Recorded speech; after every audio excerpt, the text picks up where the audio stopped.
Alrighty folks, Jonathan here with Three's the Life, and we wanted to do an install video today for you on installing our fenders and what it takes to get these babies on.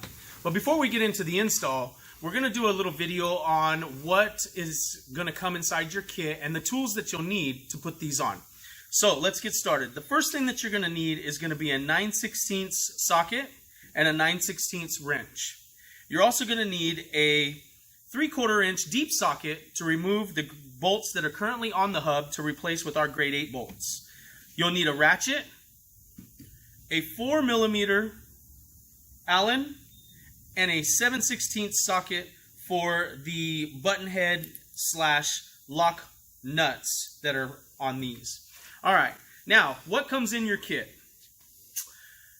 You have either the Bobber edition or the Street Fighter edition, whichever that you order. They'll come also with the triangles to mount them to the hubs, 4 grade 8 bolts to mount your triangles to the hubs, 4 10-inch arms to mount to your triangles. That will get your fenders on there, and those will accommodate up to a 22-inch rim. If you have a 24-inch rim, we go to 11 inches on the arms, and you can set that up when you place your order and let us know which ones you'll be needing. They'll come in a raw material or a black material or a black powder coat, or you can have them customized to any color that you would like for an additional fee. There will be 4 small spacers that will mount to your arms, and there will be 4 large spacers that will mount to your triangles. Also, you'll receive a setup like this that will have a button head Allen, 4mm button head Allen with a lock nut on the back, 2 large rubber washers that will sandwich your fender in between, and then the 2 washers will lock that down, so that way it prevents us from having any metal to metal on the fiberglass that could cause any stress fractures or cracks, unwanted cracks that we don't want to happen.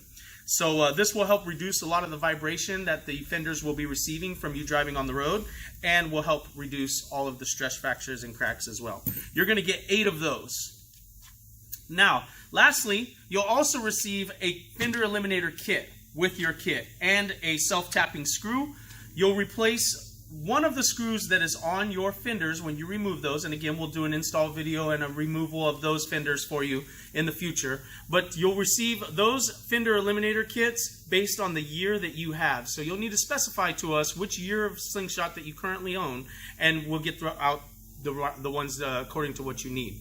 Okay, and so lastly, what I don't have on my table here, because I couldn't find it in the shop while I was trying to get this video going, is you'll need a torque wrench to be able to torque the grade 8 bolts to your hubs, and you'll need some blue Loctite to go onto those to make sure that they stay locked in and fastened and don't come out. Alright, so now that you know what you're going to be getting inside your kit, let's move on to the install video.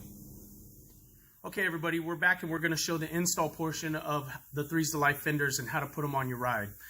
In the last video we forgot to mention one thing that we noticed is that you need to go and get a 5/8 deep socket for the hub bolt that is in the stock hub bolt area. So if you want to pause the video now and go grab you a 5/8 deep socket, you're going to need that for later on when we go to remove these from the wheel. Alright, so we're going to put that aside. We're going to start with your arms. For some of you that have the 9-inch arms that are coming in your kit, that's what these are here, so we're going to do the video based off of that. They are slotted now, the 9-inch arms are, which are nice. You have to shim it a little bit less. But either way, what I do, because I'm running 18-inch wheels on my slingshot, the stock SL 18-inch wheels on the fronts on my slingshot, I'm going to go ahead and take the 9-inch bracket and I'm going to move it all the way to the top, so that way I get the most room out of that. We recommend that when you put these on, you want to have at least a 1/4 inch worth of space around the wheel between separating your wheel and the fender. So if any debris gets kicked up in there or any water goes through there, it can just come right out the other side real easily, rather than getting tumbling in there and maybe damaging your wheel or tire or your fender. So you want to leave a little bit of a gap. Don't press these right up next to the wheel. It's not a good idea. You want debris to go through it. You don't want debris to go over your fender or get jammed up inside there. That's not a good idea. So we're going to take one of the button head bolts. You're going to grab one of the washers. They should already come all together, but go ahead and separate them. You're going to take one of the washers and one of the bolts, run it through your arm, your first arm. Now the arms are both the same, so it doesn't really matter. Then you're going to grab a rubber washer, slide that on. We're going to go ahead and put it through our top hole here. Okay. We're going to grab another rubber washer because we don't want metal on fiberglass. And then you're going to grab the metal washer and your lock nut. Screw that on, just like so. And it'll only go so far. Finger tight is fine. Now, for the next one, let your arm fall forward. Grab the next bolt, metal washer, run it through, rubber washer, put it through, pull it back a little bit, and then just slide it through the second hole just like so. All right, now, again, rubber washer, metal washer, lock nut, right through there. All right. Now, do the same step for the other ones in the back. Metal, rubber, arm. Actually, sorry, metal, arm. Just like that. Rubber washer. Run it through the bottom one. Okay. Come on the other side. Oh, no. See, that's what you don't want to do. Don't do that. Make sure you put the rubber first, then the metal, and then the lock nut. Just like that. All right. Now, the last one. Gonna run it through, rubber washer, bring it back, slide it through the hole of your fender, right through there, rubber washer, metal washer, lock nut. All right, just like so. Now, what I suggest doing is going ahead and pulling these all the way up for the 9-inch arms. Okay, even on you 10-inch guys, if you want to put it all the way to the lowest setting because you may have 18-inch or 19-inch or 20-inch wheels, again, the 10-inch bracket will accommodate all the way up to a 22-inch wheel. So if you're at a 22, you want to pull this all the way back so that way it's all the way forward, giving you the most clearance. If you're at an 18, you could probably go right at center or even all the way forward and work from there. And do your adjustments, because if you want to fine tune it, that's why they're slotted so you can put it on your slingshot. I would suggest just loosening or leaving this one loose and working the bottom one tight to wherever you want it, but and tightening this one because this will be the easiest to get to. Then you'll have to pull the fender back off, tighten these back down after this is nice and tight, and then throw it back on. So you should be good to go. But for me, what I'm going to do, because I know my measurement and I know my wheels, and these are 9-inch brackets, I'm going to slide them all the way forward, all the way up. Okay, I'm going to take my 7/16 socket, put that on the other side, take my 4mm Allen, put that there. Make sure I'm holding that bracket all the way up and tightening. Now you do want to make sure that the brackets go on the inside of the fender. I know some folks have mounted them on the outside of the fender. That may be for clearance issues because obviously you can get an extra ½ inch of clearance if you have super wide tires. That'll be how you big guys that are running maybe 11-inch wheels on the front have to go to do that. Now I would only torque these down to about 25 foot-pounds of torque. You don't want to go too much. You don't want to overdo it because it is fiberglass. We are trying to sandwich it together, but you don't want to affect those rubber washers in between, but you do want it snug. Alright, so fighting with this, I will try and torque that down to about that. Alright, so now my bracket is all the way up. I'm going to go ahead and pull on this one, put my Allen in, grab my socket, but there you go. Okay, so that's what it should look like when you're done with the brackets on the inside all the way down. Now what we're going to do is we're going to notice that the extra meat on the back of the fender that we want to call it, this goes towards the back. These two that are closer to the front, that is the front of your fender. So of course this will be the driver's side, just like that. All right, so what I want to do is if I'm putting this on the driver's side, my triangle that I have the 2 bolts that are going to run through the hub, you'll notice that the sizes on these washers or on these spacers are different. Okay, these are going to go for the smaller 8 grade 8 bolts, and these are going to go for the hub bolts. So the way you set that up, lay your fender back down just like that. These are going to go in there, but I don't need to put them in just yet because it's going to be a pain. You want to take your brass looking grade 8 bolt, run it through opposite of the way that this is going. Now, your caliper is going to sit right here. This longest part of the triangle is going to face towards you. These 2 bolts are going to replace the bolts that are closest to the brake caliper on your wheel hub, okay? Now, mind you, they don't mount to the caliper, so let's not make that mistake. They mount to the wheel hub that's actually on the slingshot. So run that through there. You're going to take your smaller washer, or spacer, I'm sorry, your smaller spacer, throw it through there, spacer, and then you're going to take that, like that, but it's going to go on your bracket like so. So do that, do this, and once you get it on there, now you can go ahead and flip it over and you know your orientation. Okay, there you go, like that, lock nut, go ahead and finger tighten it down like so. I'm going to take the other one. Where'd my other washer go? Here it is. My other bolt. Here. You need the spacer. Like so. Through there. Through here. Like so. And then through here. Just like so. Alright, now I'm going to replace this with the 9/16. Take my box end, tighten these down.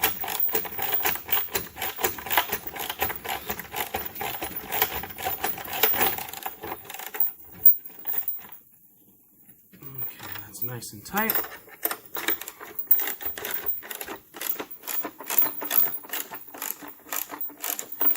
Now notice as you get farther down, there's a lot of thread on this here, so you might want to get a deep socket. I'm using a smaller one, but it's still grabbing. It's my other side that's not holding on tight. I'm messing that one up. There we go. Let's try it like this. There we go.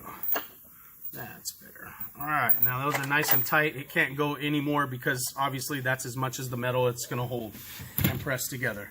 So, when you're done, this is what you're left with. Now, the only thing you need to do is these are going to replace the 2 hub bolts that are closest to the caliper on your slingshot. So we're going to pause the video right now. We're going to go over to the slingshot and I'll show you what's next. Okay, so now we're over here at the hub of the slingshot, and I'm on the driver's side. I take the wheel and I turn it all the way so that way we can see where we're working, and turn it all the way to the right. Now, these 2 bolts right here, closest to the caliper, is what you're going to be removing. Okay, so you can go ahead and remove both of these at the same time.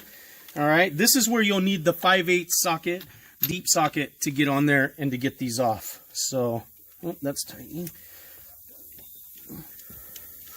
There we go. All right, and these are about a 70, 75 torque.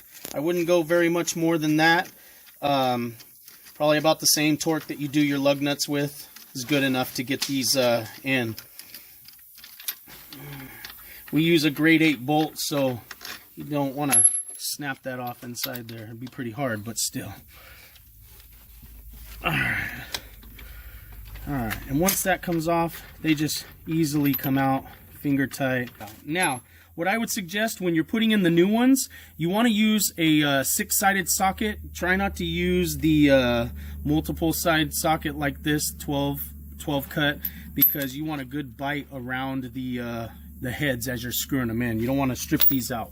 So we're going to take our fender. Okay, so we're going to go ahead and we're going to work this in here just like so. All right, pull this out a little bit so we can slide the fender up into the right orientation of the holes. Once you get it here, just start screwing it in finger tight. It should bite. If you get a good 3 or 4 spins on the bolt, you know you're not cross-threaded. You want 3 or 4 good rotations. So there's my top ones in. Now we're going to have to kind of move the fender around a little bit to get this going, because it kind of locks up the bolts. And tug on it a little bit, make sure it's not coming out. And I'm getting good 3 or 4 turns. Take the socket, put it over it, and just make sure that it's going in right. Alrighty folks, so we got that bolt put in, these two right here. The top one was giving us a little bit of trouble, so we just needed to loosen up the bottom one so we could push this whole triangle forward a little bit and get that top one more lined up. And it went in fine once we did that. Now, if you look at the orientation of how these go in, obviously this way into the hub of the slingshot wheel.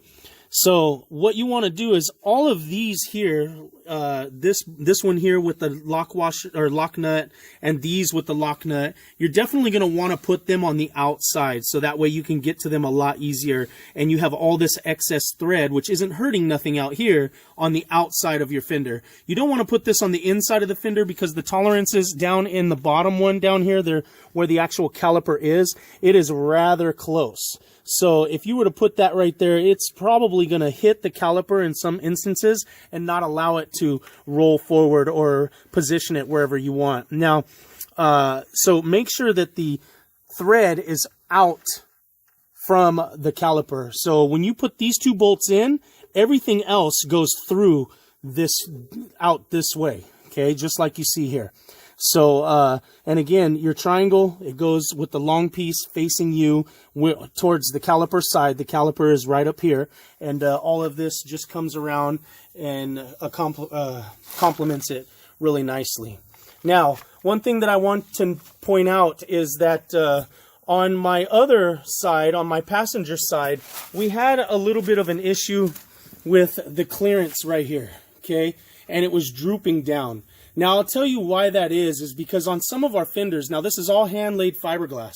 So on some of our fenders, they're a little bit thicker right in this area, as you can see where the core mat is, the strongest part of our fiberglass, and then the 2 16-ounce pieces pressed on the outside.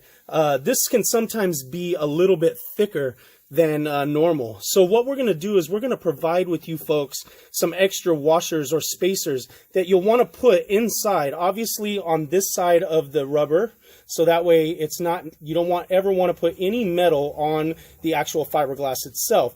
So by getting this to kick up in this orientation right here, okay, if we want to kick that up, we're going to put an extra spacer. So to kick that up, we'll put 1 or 2 extra spacers right here on this top side right here. And what that's going to do is it's going to beefen it up a little bit and allow this to hold at a higher point and bring this fender farther up. So what it's doing right now, it's happening to screw in farther, which is pulling the fender closer to the bracket, pulling the fender down. So again, we'll put some spacers right here. We had to do it on the other side, so I'll take you over to the other side of the fender real quick and let you see that.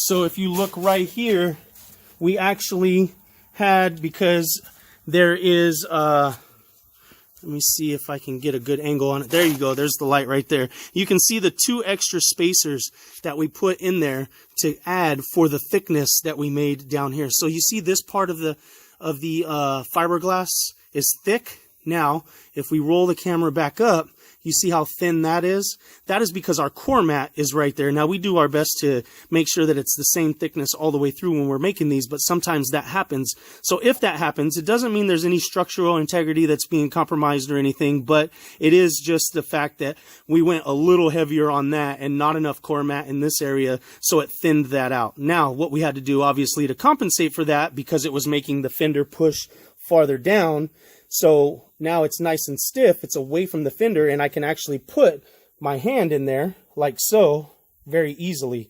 And that's about, you know, 1/4 of an inch or a little bit more than of the spacing that you're looking for. And just by adding 2 extra spacers in that area right there. So again, we'll add those in there. We'll probably give like maybe 6 or 8 of them in case you need some. And you can always shim it a little bit more. But this is the passenger side and what it's supposed to look like. All right. And then we will come around to the driver's side and show you the driver's side and what it's supposed to look like right there. Okay, so lastly, what you're going to do is you're going to remove the fenders before you even start putting your fenders on, of course. I've already done that on mine, so I have another slingshot that I'm going to be getting a hold of, a gentleman here local to me that wants to put some of our fenders on, and I'm going to get a hold of him. He's going to come by, and I'll do a video at that time on how to remove the parachute fender, the stock fender that Polaris offers, and get that going. But for the meanwhile, your fender would normally sit right here and come down, you know, in its general orientation. There is a rivet in this area that you can see right here. That rivet, you drill that out with like a small 3/16 drill bit. Just drill out that rivet, pop it out however you want, hit it with a tap or something, or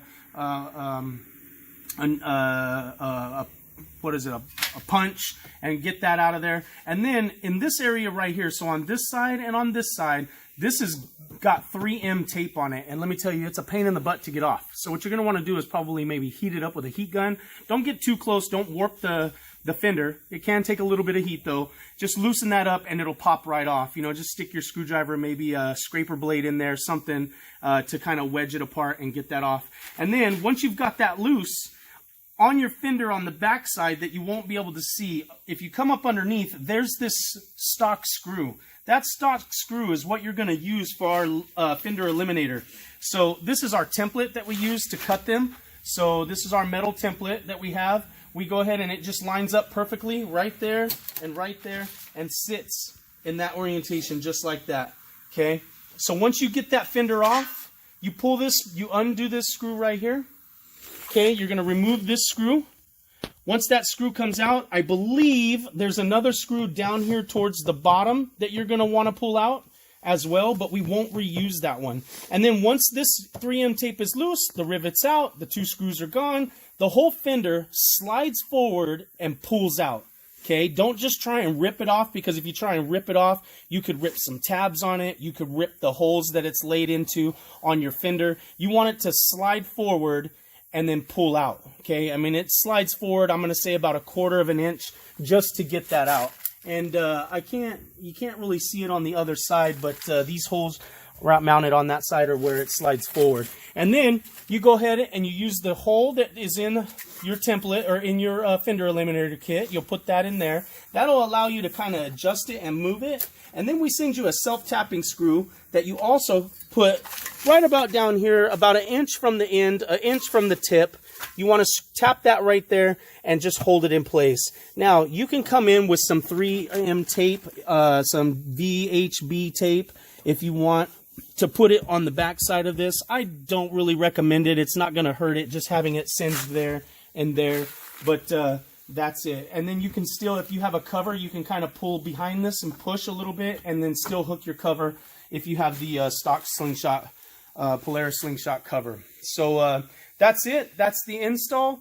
If you guys have any questions, feel free to give me a call. Hit us up on the forum. Hit us up on the Three's the Life group page. Hit us up on our Three's the Life business page. However you want to get a hold of me, just let me know. I'm always available to help you guys out whenever I can. And thanks for watching.